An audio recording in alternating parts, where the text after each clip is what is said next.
Hi, everyone. Great to connect again virtually here. And thanks to PMD Alliance for continuing to host this. I think it's amazing how many years we've been doing this and continuing to virtually connect. But I think, it's such an important thing to have connection as we go into the holidays here, and the weather is changing and this time difference and all this stuff. We're going to have less light. So for those of us who get seasonally affected, try to get out there in the natural daylight as much as you can. Try to keep connected as you can. Try not to get too lonely and isolated. It's a very important thing. And if you know people in your world that are getting somehow isolated in their cocoon, please try to draw them out as best you can, because this is a time where we all have to care about each other and each other's mental health. So these are very common issues.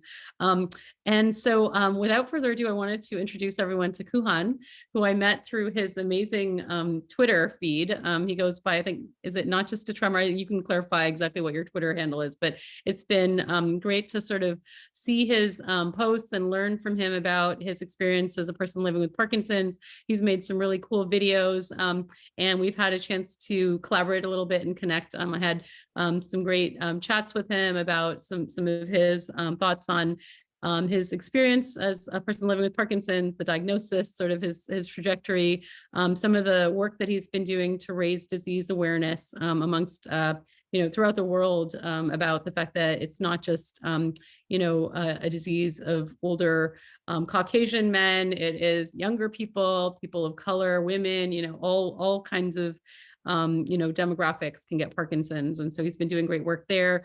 So hopefully he'll take us through a little bit of his journey, and we can, learn from him and work together to do better.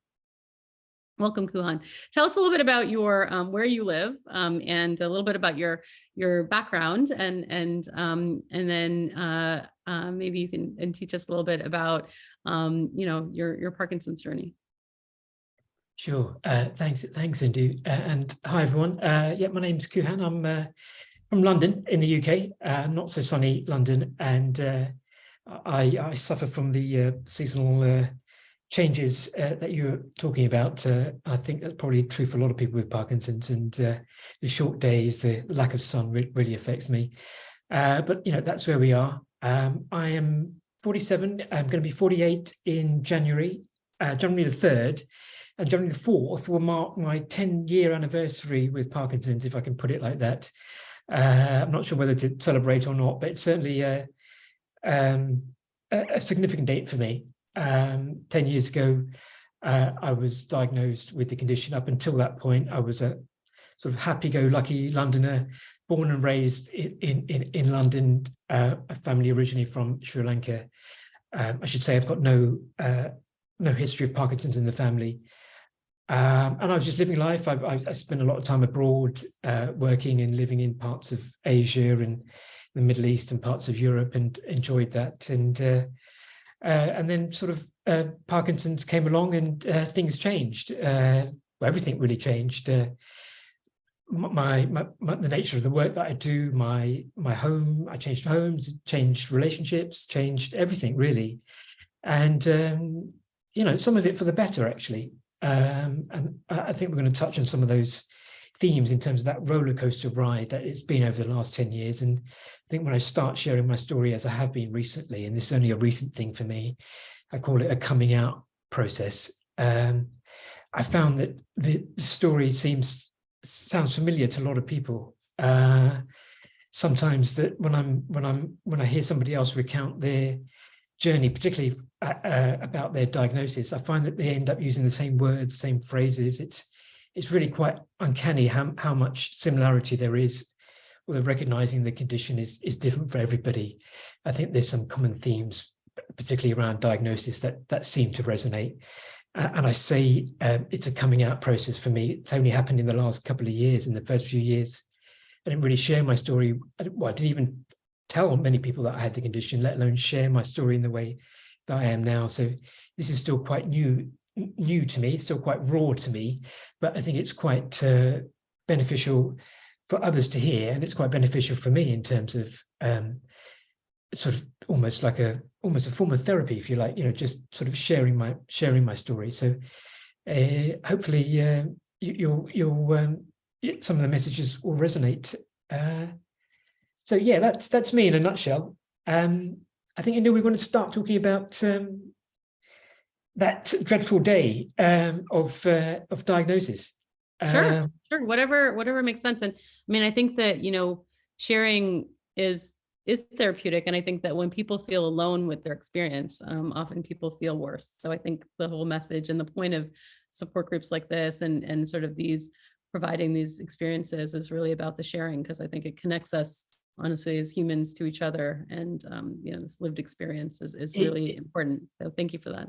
It does, yeah, thanks. And yeah, I love those messages when you talk about sort of the impact of isolation and loneliness. And there's something about this condition that tends to make you more insular. And, I was guilty of, like many, of spending more time at home and connecting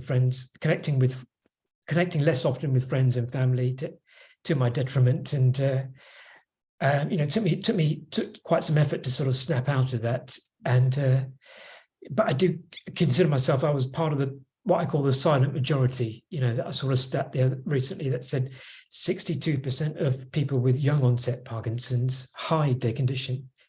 And that includes 7% of people that actually openly lie about their condition when somebody calls out their symptoms, or, that's quite remarkable that the majority are really make an effort to hide their condition. I think that kind of says something.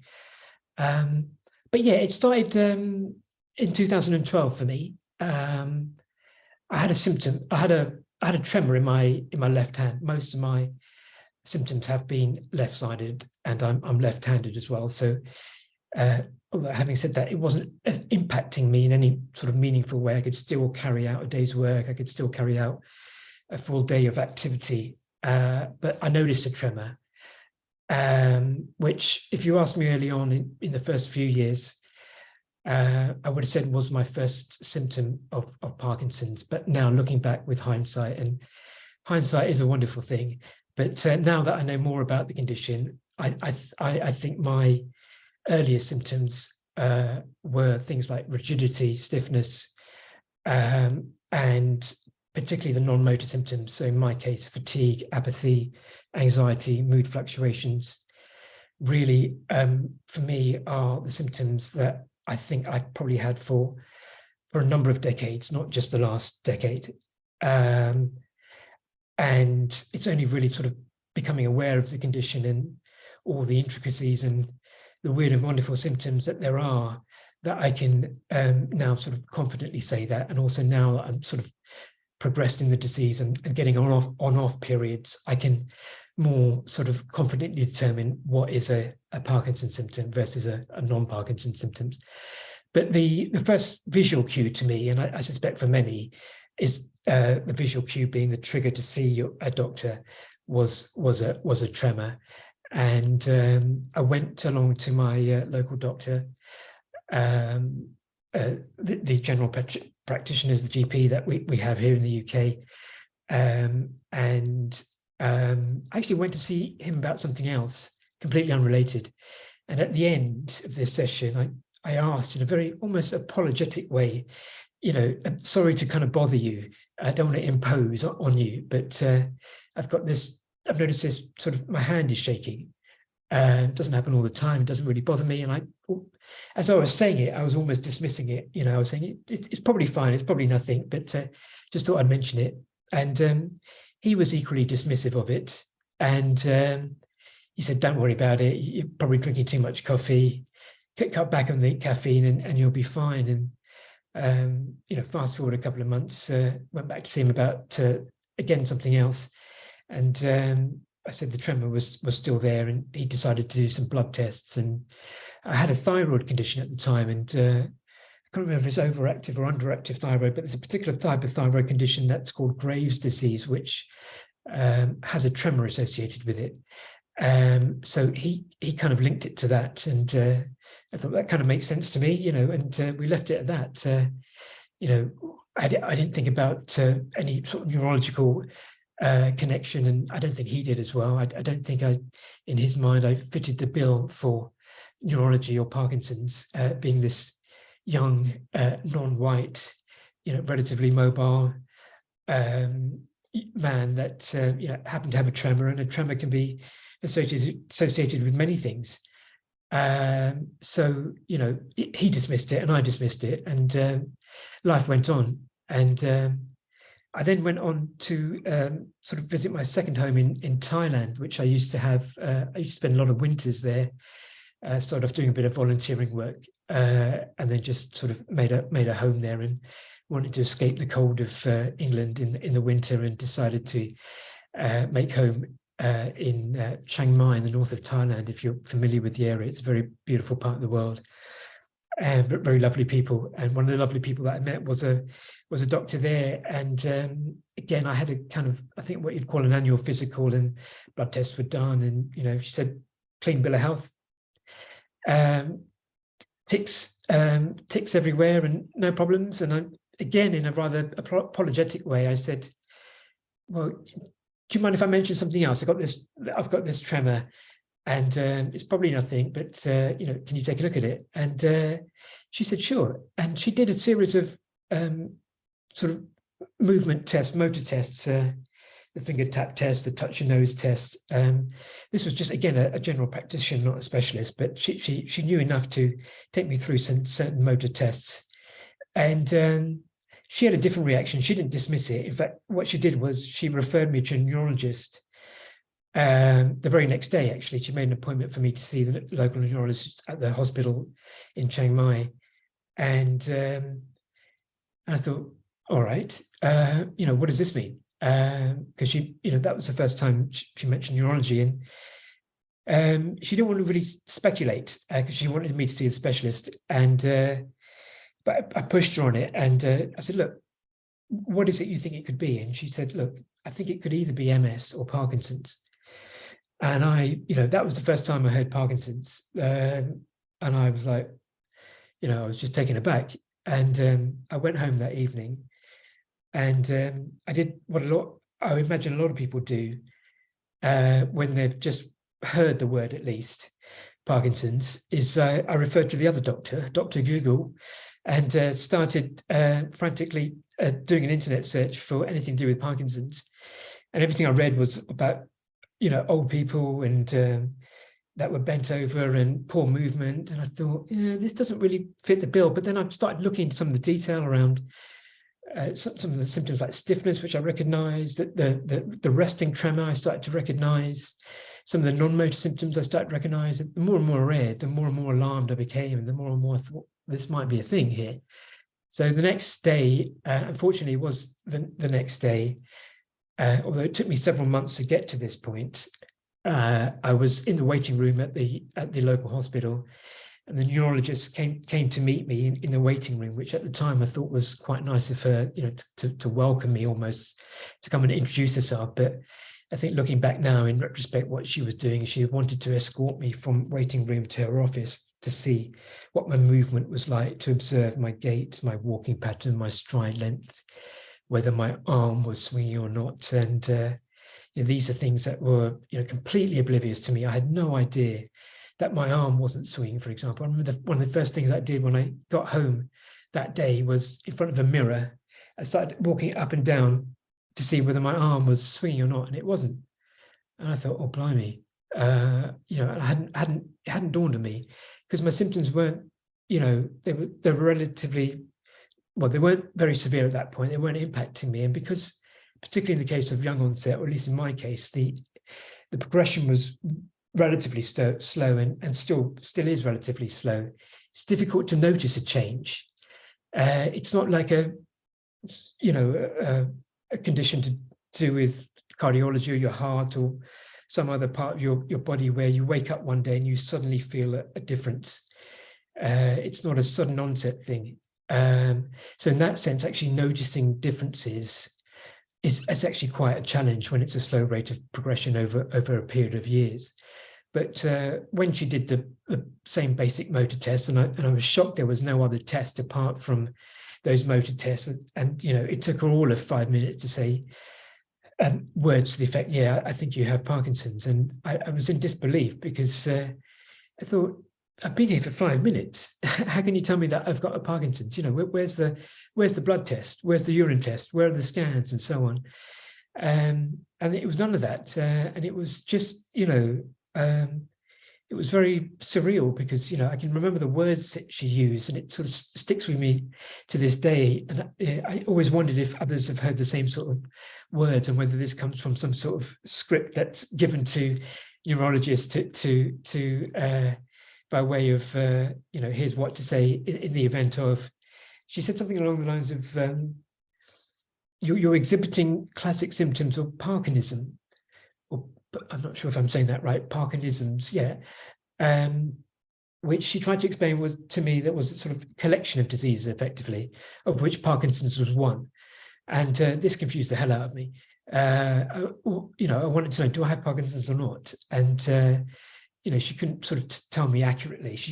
What she could say, she's fairly certain I had a type of Parkinson's, or at least that's the way I interpreted it. And over the next few weeks, I had a series of scans to sort of effectively narrow down and confirm what was her initial diagnosis. So I had 2 MRIs, I had an MRA, I think, a PET scan, a DAT scan, all kinds of scans, and which in itself was quite an ordeal. I remember sort of the radiologist saying to me when I was stuck in the MRI tube, I was in the MRI tube, and I'm quite claustrophobic, like many, and like many with Parkinson's, stressful situations tend to exacerbate my symptoms, particularly my motor symptoms, and particularly my tremor. So my tremor was, I was stuck in this tube and I was feeling really anxious, and my tremor was going at a rate of knots, as I say, and my body was moving with it. The radiologist said, "Look, to get an accurate scan, you need to stay still. Can you stay still?" I thought to myself, and I said to him, "No, I can't stay still. I wish I could. If I could stay still, I wouldn't be here." Anyway, I think that was the reason I had to have a second scan, because they couldn't get an accurate scan in the first instance. Anyway, scan came back, sort of further confirming the diagnosis. And then I was put onto the medication. So I started the medication straight away. I was put onto levodopa. And I didn't notice a difference, but when I went back a couple of weeks later to see the same movement disorder specialist, she did the same series of tests again, and she looked pleased with herself, or she looked pleased, I should say.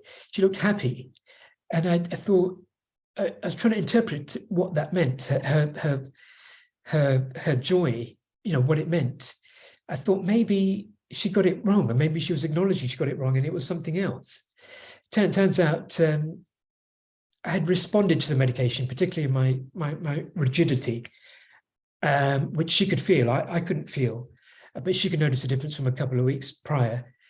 And she was pleased. Effectively, she got her initial diagnosis was confirmed. But the smile kind of threw me off, because it's not something I was expecting. And she delivered the message all the other messages in a very professional, very empathetic manner, as empathetic as you can be. I imagine it's quite difficult to be on that side of the table, and there is no right way to deliver this. And the fact that there is no one single test that can give you a yes/no answer straight away meant that it took me months to get to that point. It took me several weeks, probably months of scans after that to get a final diagnosis.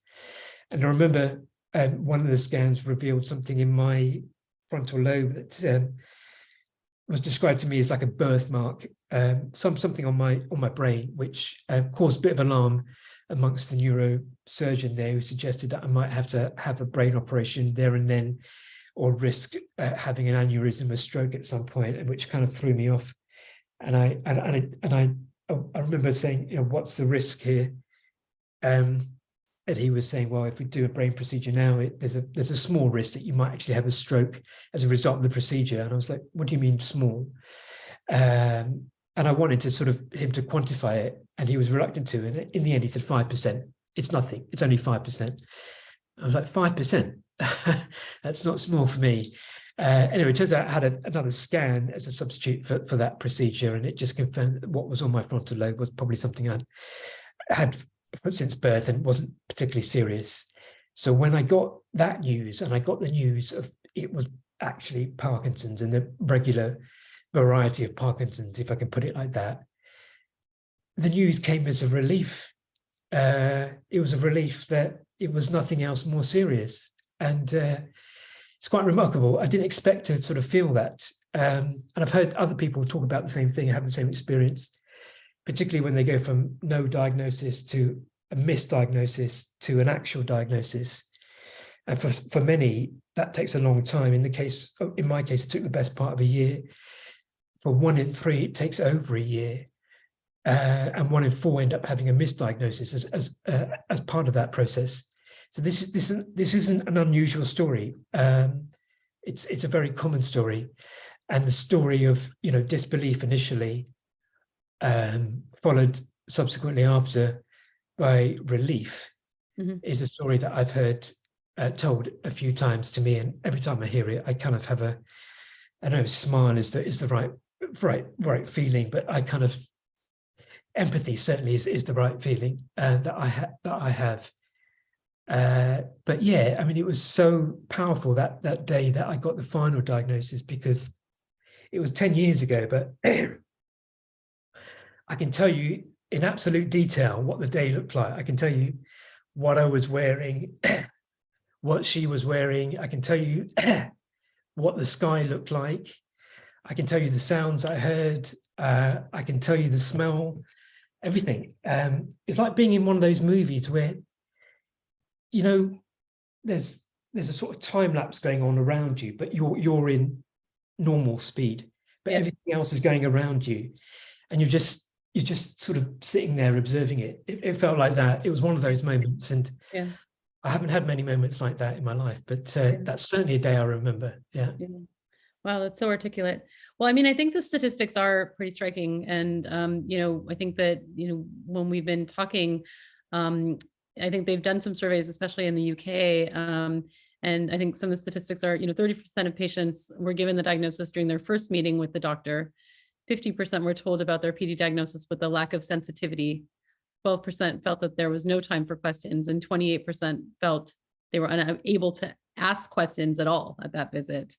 And that 50% reported that they were not given information about non-pharmacological approaches like exercise and things like that. So there was definitely some sense that this was a less than ideal kind of way to get the diagnosis in many ways. And I think that, many of the times when we talk to people living with Parkinson's, they remember that day of getting it so vividly, as you've sort of articulated, the sort of, this frozen moment in time, almost like a traumatic experience in some ways. So, and unfortunately, I think, with the way that our healthcare system is, it's often, people feel rushed. There's not enough time as a physician to want to, as we would like to spend time. And then, as you mentioned, there's sort of this, we're gathering information and sort of a sense of who may have this, but, because there's not really a biomarker, there's not exact, test that I can tell with 100% certainty about it. There's no blood test. People often feel very confused at the beginning when we sort of talk about the types of symptoms, what we're thinking maybe there. And then, when we sort of gather some information by, perhaps the medication was given and she was happy that you did respond, because then that made it less likely to be these other Parkinson's related disorders that aren't as treatable. So, but it's so hard, the sort of interaction and sometimes the sort of psychosocial dynamic, both for the person giving the news and the person getting the news. You also mentioned about the delay in diagnosis, and I think those numbers are striking.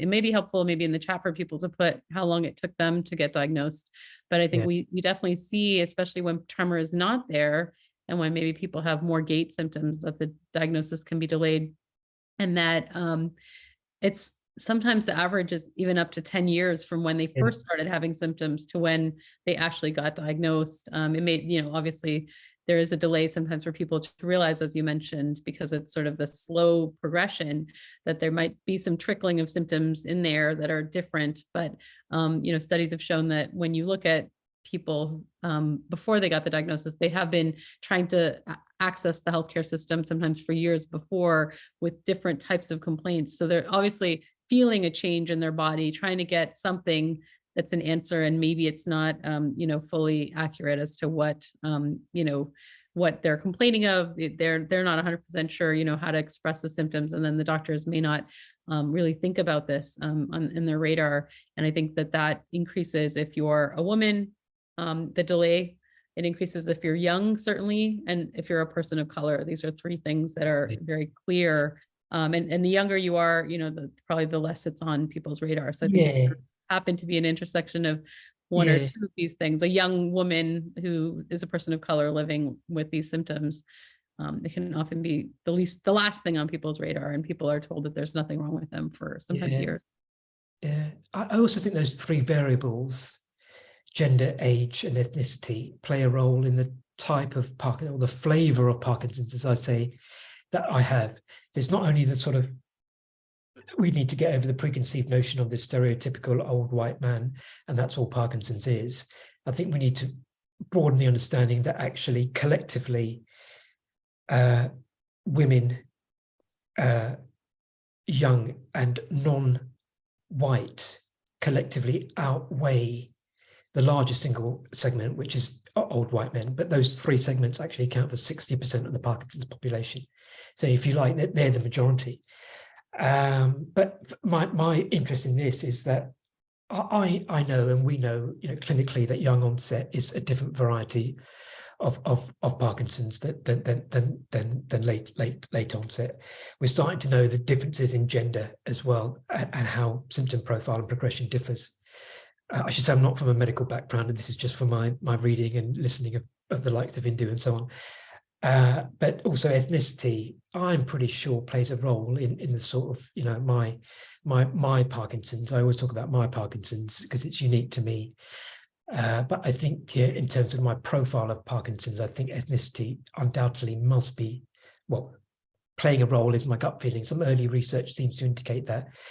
But the point about this is there aren't enough people who look like me that are coming forward into research to evidence this. And this is part of the challenge, because people like me who have had a negative experience of diagnosis tend to go into their shell.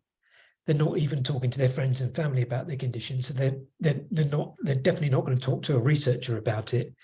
And I think this is why I think we need to sort of, help, in the sense, help people at time of diagnosis, and what I call that pre-diagnosis phase. If it's a year in my case, if it's several years in other people's cases, that's a pretty traumatic experience. And typically in most countries, most healthcare systems only provide you with support at the point of diagnosis, when you've had a confirmed diagnosis, not prior. And for me, the most traumatic time in my 10-year journey was the point up until I got my diagnosis.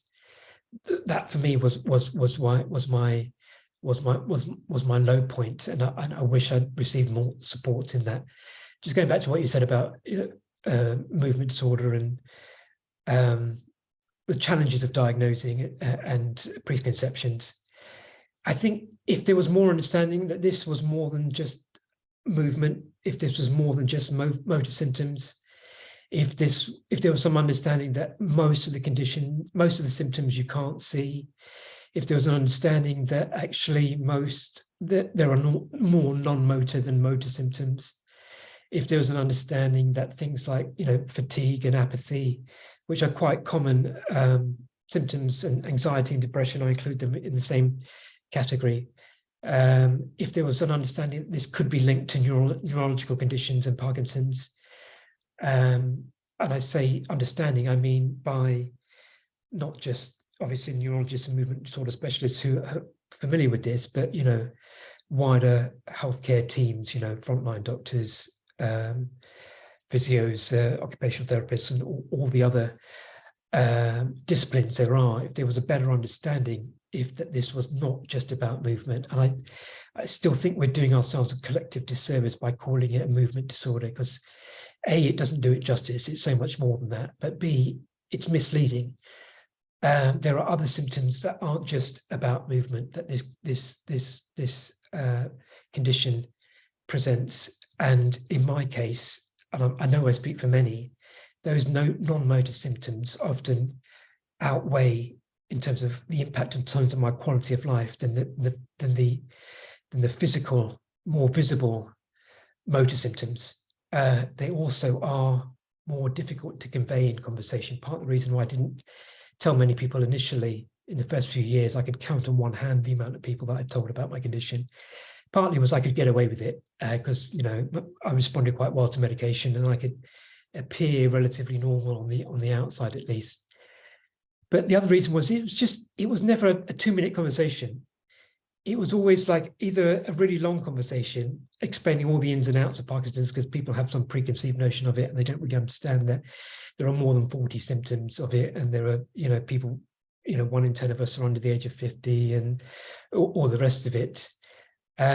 Or people were just like, oh right, not really sure what to do with it, sort of go away and do what I did, and refer to Dr. Google again, and look it up and attempt to sort of improve their own knowledge of the condition, and then sort of come back to me and have the conversation. But part of the reason I didn't share early on was it's not an easy thing to explain, and I had to dispel myths that exist around Parkinson's.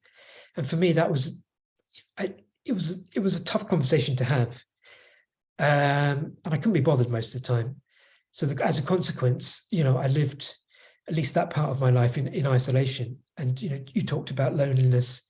That's certainly a factor in that instance, but also you don't have to be alone to be lonely is the way that I look at it. So you could be surrounded by loved ones, as I was, but it almost made it worse because you're feeling like you're hiding this condition, and it takes effort to hide the condition, and often it takes a lot of physical effort to hide the condition. And I found it quite ironic that actually the more that you try to hide the condition, the more actually visible your symptoms become. So I'd be in a meeting like this, either online or in a meeting room, or I used to have office-based jobs where I was working for large companies in front of lots of people at any one time, and I was always doing my best to hide the condition, but invariably when I tried to hide it, it kind of the symptoms were made that much worse. So the whole that whole diagnosis, the complexity of the condition kind of shaped the following years for me, and it was a pattern of like I said, isolation, and I think that was to my detriment ultimately. Mm-hmm. And I think that we also have talked about, especially as a younger person living with Parkinson's, there's sort of a special kind of stigma, and sometimes a sense that a question of, is there something that you did to cause this, or was it your fault in some way, or people would look at you and think that maybe you were on drugs or something else. So maybe you can speak to that for a minute. Yeah, I was talking to somebody else, another young onset person in the UK recently, and she's of Indian origin. Unlike me, she was sort of born and raised in India and came over to the UK later in life with her family. The difference there is, I'm stereotyping here, but my family have been here for 50 years, so they've kind of got a mix of cultures, a bit of East and West, as it were.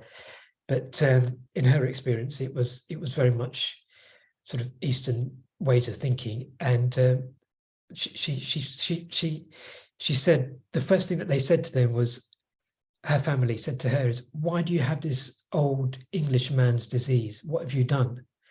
In an accusing way. And it was all around stigma, and it was all around, like what you said, it portrayed it as if it was her fault.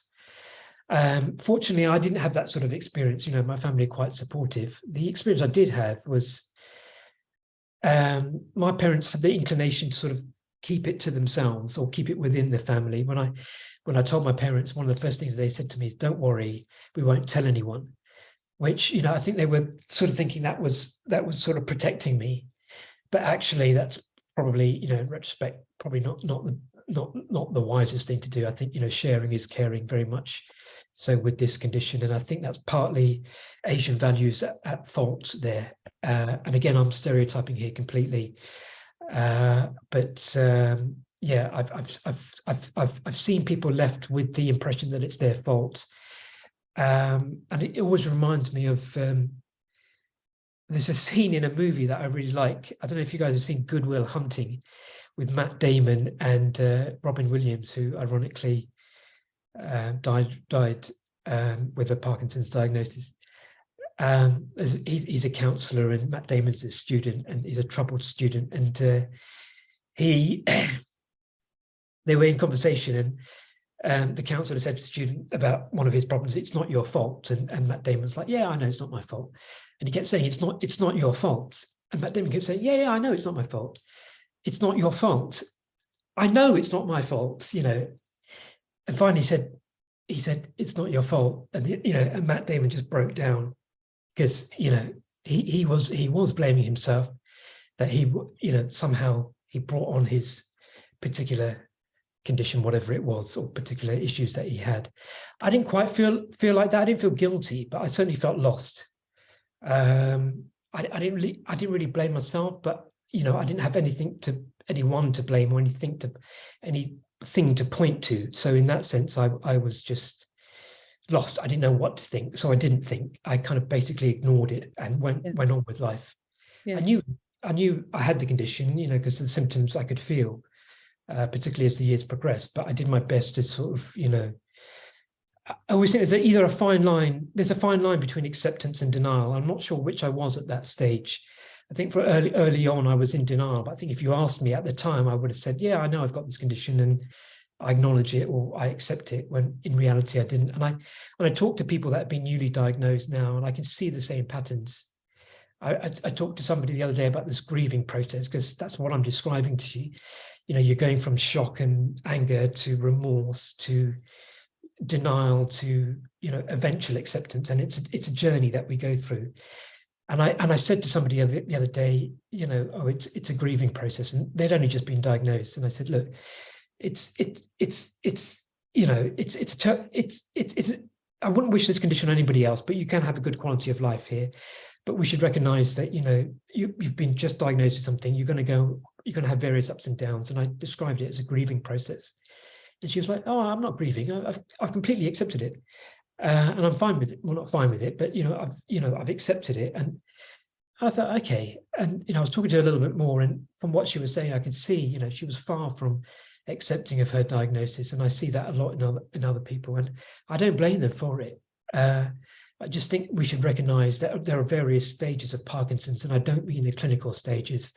I mean the stages that take you from denial through to acceptance, and all the stages in between. And it's not a linear path.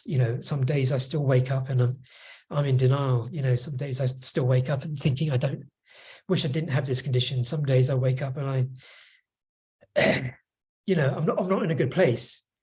But there are other days that I wake up and think, all right, well, life is short, and there's one thing that this condition teaches you is that life is short, and we should make the most of it.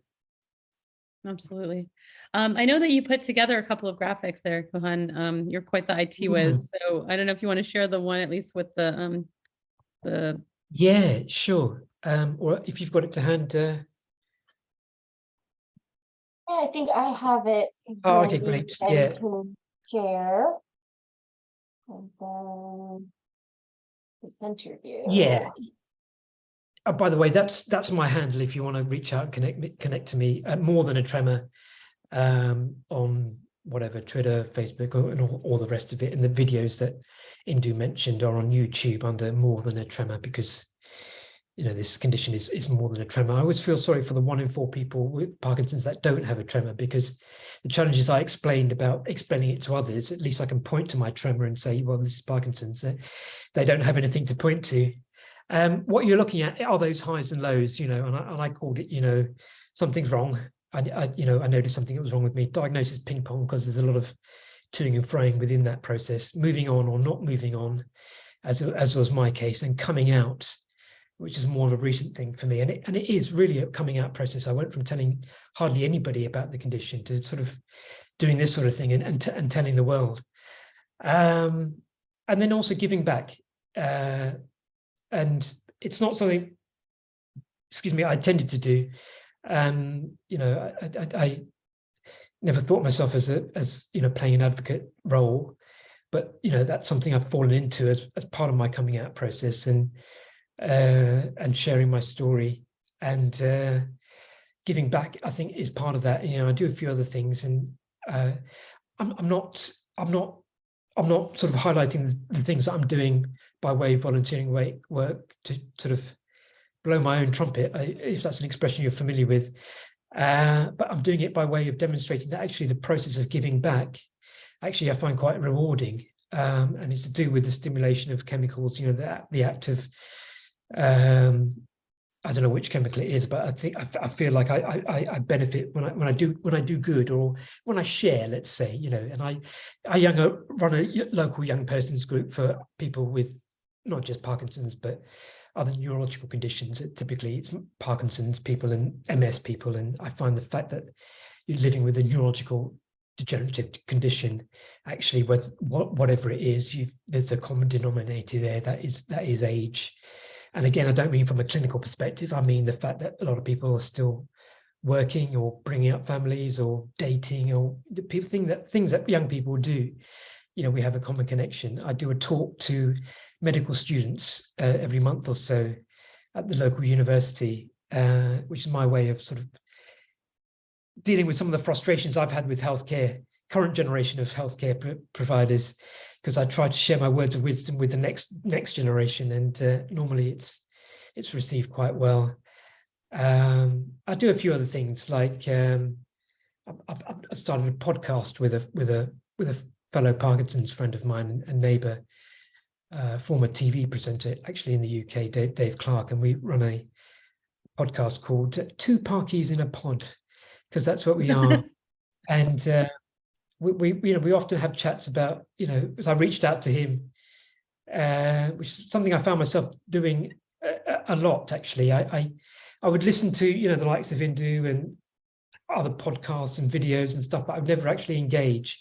Then what I'd start to do is start to reach out to people sort of privately, and then started talking about it more openly. I think there's a natural progression there. And I reached out to Dave and I said, hey, we seem to be neighbours. We seem to enjoy a beer, and we have this other thing in common, little old Parkinson's. And we got together, and we hit it off, as it were. I say that rather jokingly, because sometimes Helen, my partner, jokingly gets jealous of myself and Dave. But she knows actually it's good for me, because there's a connection there in a way that, as much as she understands, I always think empathy trumps sympathy, and the fact that I can talk to other people in a similar situation in my local area is great. And the fact that, we decided one day, we're having a conversation about, I don't know what it was, but, we were having a coffee, or we're in the pub, and we were saying to ourselves, why don't we just record this conversation and then just let others hear it by way of a podcast? And that's exactly what we did, and it sort of seems to have resonated, and it's growing in popularity, and we've covered a few topics, got 7, shortly 8 different episodes, and we love doing it, because at the end, when we finish a podcast, finish recording it or finish editing it or we publish it, we've got this sort of high, this feel-good feeling, and that's the feeling of, giving back. That's the joy of giving back. And we really feel that. And the last thing I should mention that I'm doing is I'm trying to take my learnings around, not specifically about diagnosis, but sort of tracking my condition. I always say, in the same way that there is no single test for Parkinson's, there's no ready-made way to track the condition either, unfortunately, yet. Hopefully it will come soon. But in the absence of that, I think there's things that we as individuals with the condition can do to help ourselves. And I say this because I find a lot of people have a sense of resignation that they can't do anything with this condition. They're left to their own devices, and they're specialists, they could be the experts in their field, but they can't give them definitive answers. And that's the thing that we crave. But what we can do is make observations about our condition and how things progress. And I start off by keeping a little diary of my symptoms, just noting down things on a daily basis, like, how my sleep was, and if I did any exercise on that day. And I added in a few other things, like, how my mood was. And then I added in, like, how my tremor was on that day, or how my fatigue was. And I ended up capturing a few things. It didn't take me very long. I just put it into a spreadsheet, and I did this for about 2 months. And at the end, I was able to derive some great insights, like things like understanding how sensitive I was to medication timing, because that's the other thing I recorded. I had no idea, but I was able to put a value to it. I think the figure was my motor and non-motor symptoms were something like 26% better off, or sorry, worse off, if I took my medication more than 15 minutes late, which I thought was remarkable, because I thought, hang on, this is in my control here. And likewise, I realized the value of sleep. If I had a good night's sleep, my symptoms were that much better by X%. If I'd done exercise, they were that much better. And I say these things because nobody really told me at the beginning about the value of exercise. I didn't know until several years after that exercise was the only proven treatment to slow the condition. And I always talk about it as a treatment. No drug can do that. And it's better than any drug without any of the side effects. Nobody mentioned that to me in the first few years. Nobody mentioned the impact on sleep and the benefit of sleep, conversely, as well. Nobody told me the benefits of yoga. Nobody told me the benefits of seeing a physiotherapist or an occupational therapist. Nobody told me the impact of diet.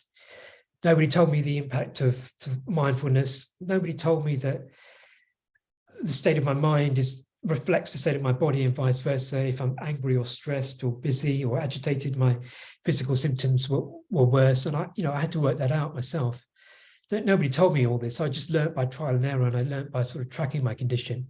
And what I'm doing as a result of that is trying to sort of let others benefit from that experience in terms of tracking their symptoms and their medication by putting all of that into an app to make it, those people that can't keep a diary or can't operate Excel or don't want to, they would have a user-friendly app that would capture everything for them, that the user would spend no more than 1 minute a day logging, press one button to say, I've just taken my medication, or capture my mood or my fatigue levels, in all very simple way.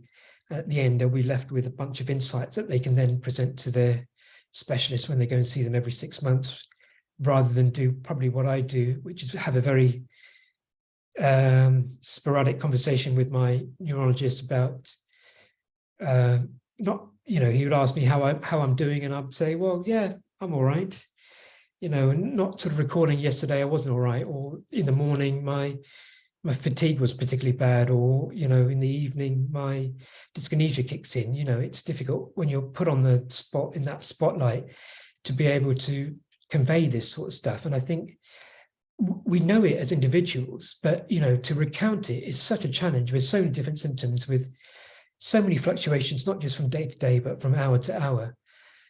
And of course, so many fluctuations from person to person.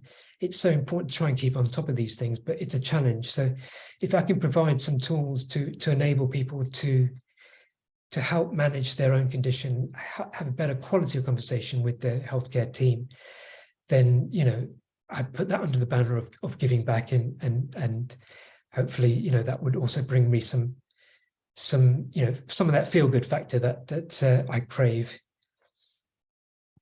Absolutely. Just looking at the slide, it's so beautifully done. I love the emojis and then the sort of Kubler-Ross grief cycle as well that's there.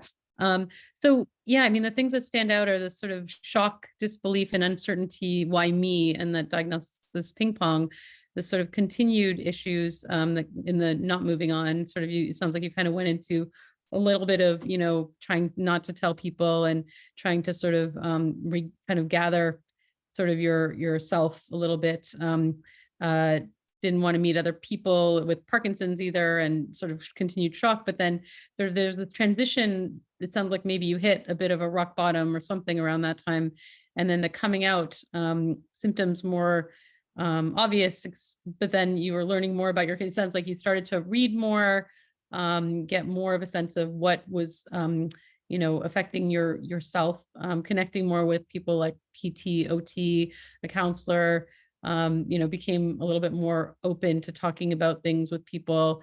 So what do you think sort of led from that sort of rock bottom, maybe not moving on, to the coming out? Was there some sort of something that just happened? Can you describe that moment?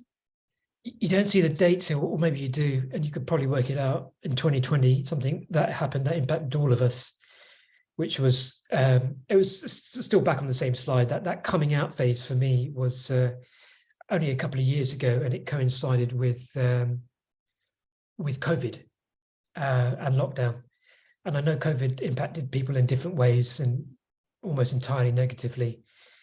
But for me, I took it as an opportunity because I had more time on my hands. I was at home rather than being in the office as I was up until that point. It was an opportunity for me to hit reset. And it was also coincided with the time when my symptoms were more pronounced. It was getting more difficult for me to hide the condition. My dyskinesia started kicking in at that point. This is year 7, year 8 for me. And a lot of the support services went online at that point. So whereas previously it was very difficult for me to take a few hours out of the day to see and have an appointment with a physiotherapist when I was having a busy working life and doing a 9 to 5, Monday to Friday in the office, all of a sudden I had either more time on my hands, or these services were taken online. And I remember meeting this local charity that I do work with now. They take a holistic approach to treating neurological conditions. So they provided me with a counsellor who was great, and still is. I still see him. A physiotherapist who made me understand about both motor and non-motor symptoms and how much I can influence certain aspects of it, and the benefit of certain types of exercises and the different types of exercises as well. And an occupational therapist who, I had this stereotypical view of an occupational therapist about, somebody who's going to tell you how to sit right in a chair in your office. But actually, I was amazed what she was able to impart on me in terms of her knowledge. I've done a fatigue management course with her, and she's taught me the difference between fatigue and tiredness, because they are two different things. She's taught me about taking back control, which is this whole, effectively what you're seeing here. And she's the one that sort of pointed me to the fact that this is a grieving process, what I'm going through here. And also she introduced me to mindfulness as well. And I was just very lucky that I happened to have that charity servicing my local area. And I don't want to say lucky that lockdown has happened, because it's the wrong terminology, but if you're asking me what were the trigger points, COVID played a role there. And the fact that, I'd love to say when I started sharing people and sharing my story with people and coming out, I'd love to be able to say that I was ready and I was in the right place. And to be honest with you, a lot of it was that I just couldn't hide it any longer. Particularly my motor symptoms, it came to the point where I became adept at hiding my symptoms for so long. Most people couldn't tell unless they spent a good deal of time with me. But at that point, I started to struggle to hide my symptoms. So it was inevitable that I had to tell people. And then all those things combined, I started learning more. I'm still learning now. I was so naive about the condition and my condition that I went on this learning process. And in a weird way, I kind of found it fascinating. I always say to people, if this wasn't happening to me, it's actually quite a fascinating thing to learn about neurology and the brain. But it also was a bit demoralizing, because the conclusion I came to is, as much as we know about the brain, it's remarkable, but there's so much more we don't know about the brain. And it left me a little bit disillusioned, because it was further confirmation that nobody had the answer for me. And I think that's one thing that people need to understand and not be demoralized by, but understand that actually no one's going to give you this answer or the answer, because we have it ingrained in us from a young age, in all kinds of societies, either West or East, that if you have a problem, you would go to a professional of some kind, and they would diagnose you, give you a test, tell you what the condition is, give you a pill and send you on your way. And, a few weeks later, you'll be fine. Parkinson isn't like that at all. And that was a bit of a shock to me.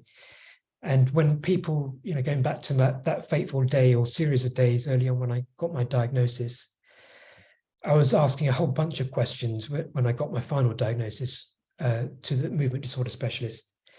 And most of my questions, and I talk about this in my video, was all about how long, how long, what's it going to look like in a few years' time? How long can I work for and drive for and walk and things like this? And she couldn't tell me. Not that she didn't want to tell me, but she couldn't tell me. And I now I get it with hindsight. But at the time, it added to the frustration, because, the unknown is the biggest source of frustration. It's also the biggest source of despair. When the best minds in the world can't tell you what it's going to be like, it's quite unnerving, and it's quite a dark place to be in. But then I learned over the years, particularly over the last couple of years, there's certain things that I can do to influence the condition, if you like, not necessarily control the condition, but influence it, and certain things I can do to improve my quality of life. So much so that, I don't know if this quite comes across on this slide, but where I am now, I'm in a better place than where I was 10 years ago in that respect. Mm-hmm. I'm happier now. I'm more stable in my relationships. I have closer relationships with friends and family. My work life is completely changed. I'm doing my own thing now, which is focusing on this, something I found rewarding. I've moved out of London into the countryside, because the hustle and bustle of big cities I found wasn't conducive to a condition like this. Mm-hmm. So most of all, I just realized what's important and what's not important. And unfortunately, it takes something like this, an event like this, to be able to make you realize that. But in Absolutely. a way, I'm glad I did. I'm reading the comments. They're very cute. Kuhan, are you single? I wish I was 30 years younger. Hilarious. Okay. All right. Well, on that note, I will read another comment, which I think summarizes well. And I love that schema. And, they've David Kessler, who's an amazing man who writes about grief, who worked with Elizabeth Kubler-Ross, just wrote a book called Finding Meaning, which is the 6th stage of grief, actually. So urge people to check that book out, because I think it really does resonate with your sort of trajectory there. And I will just read Catherine's quote. Picasso once said, "The meaning of life is to find your gift. The purpose of life is to give it away." Thank you for sharing your gift with us, Kuhan. You're an inspiration, and you've shown us what a life well lived looks like. So I will leave everyone with that, because I'm otherwise a little speechless. But thank you so much for sharing this. It was really beautiful, and hopefully we can work together to do better for everyone, both clinicians who are trying to help with this, and people living with Parkinson's and their care providers as well. So anyway, I will say goodbye and thank you, Kuhan, and pass it on to Andrea to have our final wave. Yes, we always close with a goodbye wave of gratitude. So I invite everyone who's had their camera off to turn that on, because eye contact is important. And Kuhan, I invite you to scroll through and see all of the smiling faces from all over the world who were so appreciative of you sharing your story. It's so inspirational, so profound. And thank you to all of you for being here together with us. Thank you, Indu, as well, being our catalyst.